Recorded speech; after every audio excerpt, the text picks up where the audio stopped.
What's going on, guys? Your boy Amazing. We're back with another video, and in today's video, guys, I wanted to go over the new Chandler and ZELDRIS' stats, and I go over like a little breakdown on both of them as they've already come out on JP, and I've actually seen some like gameplay, and I wanted to give my thoughts on the units themselves actually after watching a few like people play with them and going over their kits myself. So let's hop into the video.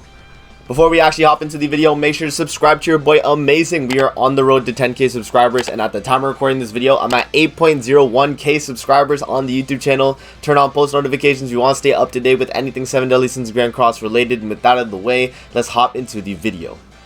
Alright, so the most notable thing about these two characters I wanted to go over is that we didn't know their level 1 and level 2 skills going into these units coming out, right? And we also didn't know their stats. So I feel like those are going to be the most important things that I'm going to be looking for when going over these units. And I've also seen them in PvP and seen how they've done. A lot of people are saying Chandler is going to be the better unit, surprisingly, because of his passive. ZELDRIS is more of like a utility support. Chandler is more of like a defensive support. And he can actually like help boost the team's effectiveness, which is very good. So let's actually go over their stats and their level 1 and 2 cards to just compare to the level 3, because we've already seen those, and see how well they are. So Chandler here, he's going to be the SSR rarity blue attribute, demon race. His passive is going to be the same as you guys know. Decreases all stats of the enemies who use a skill by 7% for 1 turn in PvP. This is actually like super broken because it actually applies the moment after they use the card. So like if they use the card, it applies, they lose 7%, the card hits and it does 7% less on the damage there because it's lowering all the stats.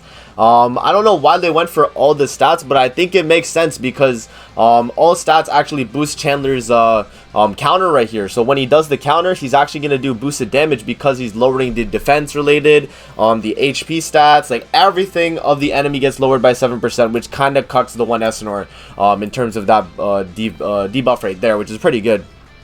And then we have his stat line here.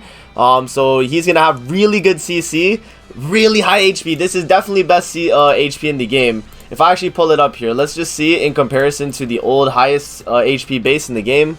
Tarmiel was the old highest, and he was at 7,800, and they already gave a unit, Chandler, 8,400, bro. That is kind of crazy. So he's going to have that much HP, 540 attack, 360 defense, pretty good. 40% pierce rate, 40% resistance, 10% regeneration rate, 50% crit chance, 150% crit damage. Crit resistance is at 60%, crit defense is 20%. He is not going to really tank those crits. Recovery rate is 110%, and then lifesteal 10%. So those are really good stats actually, especially with this CC that's really high, and then he has such high HP. And I know on SA5, if you guys don't know, Chandler actually gets 7,500 HP on SA5. So he is beefy. He might be the highest CC unit in the game after he gets his final headpiece, but he is missing out on one. So that's a little something to note right there. But that's actually crazy how he is like already like super high on HP, which is kind of crazy. So yeah, so his first skill here is basically this exact same as Valenti's card. We kind of assumed so when we saw the level 3, but basically inflicts damage equal to 160% of attack on one enemy and restricts all skill effects including ultimate move effects for 1 turn. So this is basically, you know, it stops all effects in the game except taunt skills or stance skills. So this Dragon Claw card is very good for that, and it becomes a turn 1 on rank 1, 160%. 1 turn on rank 2 at 240, and then as you guys know, rank 3 is going to be 400% and 2 turns. So that's pretty good to note right there. So for his full counter here on the rank 1, assumes a stance for 1 turn which taunts enemies and inflicts damage equal to 120% of attack when taking attacks, inflicts an additional damage equal to 50% of the damage taken. So Chandler's actually going to be doing an insane amount of damage on his counters if you actually think about it. If he's taking a lot of damage here, he's going to be outputting a lot of damage back, and because he is lowering the enemy's skills by 7%, right, if they just use a skill, it doesn't even mean they have to hit Chandler, but if they use a skill, like if Golder uses a rank up, he's losing 7%. If they use a shield with Goddess Elizabeth, they're losing 7%. So it's already like such a good effect. And then when they attack into the stance, they're going to have lowered stats, and you're actually going to do a lot of damage on the full counter right there, which is actually very good.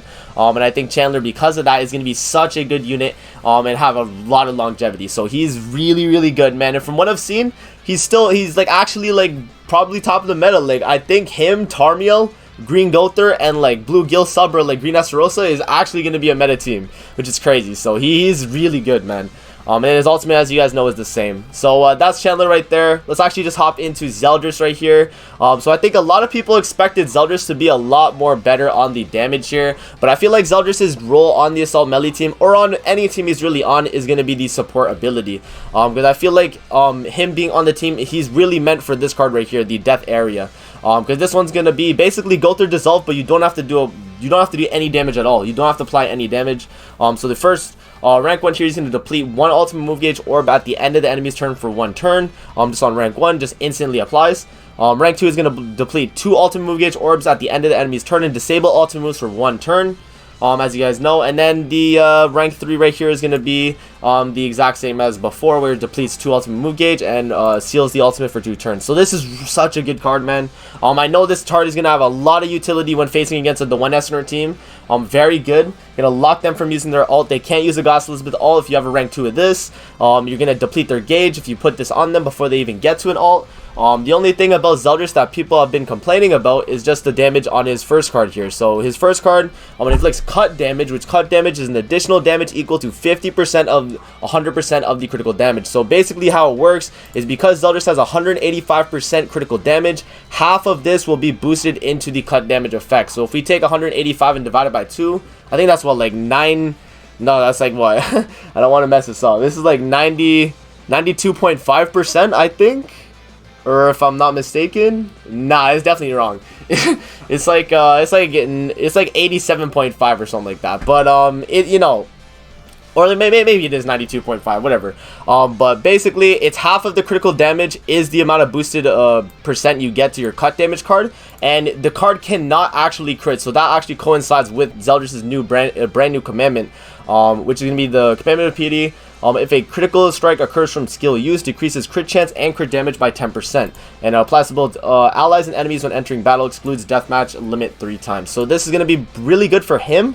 But it's kind of like a hindrance because when you're using a team with Assault Melee, it's kind of going to lower his damage output right there. And also if you're running him on the crit team, he's not going to be able to crit at all. So you can't really do like a crit team showcase with him, unfortunately. But yeah, no, it's like, I feel like ZELDRIS, his role on the team is basically meant to be that support unit.